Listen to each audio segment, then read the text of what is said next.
শুভ সকাল বন্ধুরা। তো কেমন আছো তোমরা সবাই? আশা করি ভালো আছো, সুস্থ আছো, আমরাও ভালো আছি।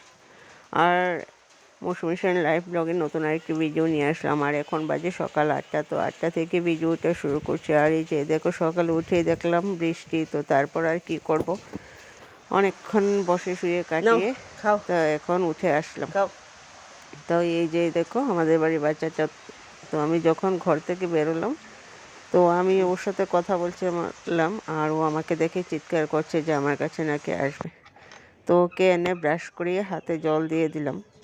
তো ও জল খাচ্ছে। এখন আমি চলে আসলাম রান্নাঘরে দরজাটা খোলার জন্য। তো এই কাজটা দিয়ে কিন্তু আমার শুরু হয় রোজকার রুটিন। এটাই আমার, সকালে উঠে আগে রান্নাঘরের দরজাটা খুলে তারপর মুরগিগুলো আগে ছাড়ি, তারপর অন্যান্য কাজের দিকে এগিয়ে আসি আর কি।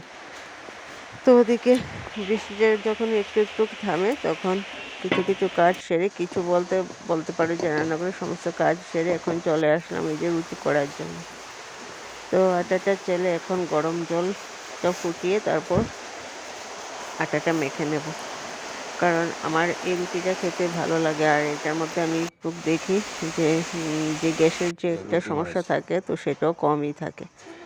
তো সেই জন্য এরকমভাবে করি আর কি। তো আটা বেলানোর পর এখন দেখো রুটিটাও কমপ্লিট হয়ে গেল। তো একটু চা করে নেব, চা দিয়ে রুটি দিয়ে খাবো, কারণ এই টিফিনটা আমার সত্যি খুব ভালো লাগে। তো যারা আমার সবসময় ভিডিও দেখো তারা অবশ্যই জানতে পারবে।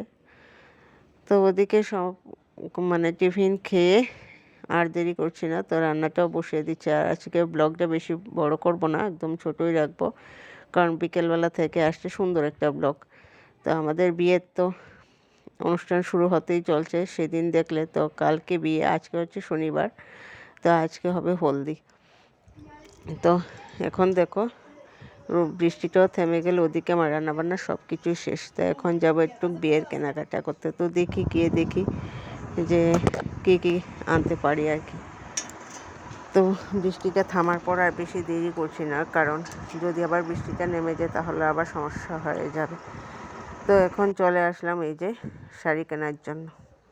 আর দেখি কী কী কেনা যায়। তো চলো, কি আনছি না আনছি সেটা না হয় আবার নতুন একটা ভিডিওতে তোমাদেরকে দেখাবো।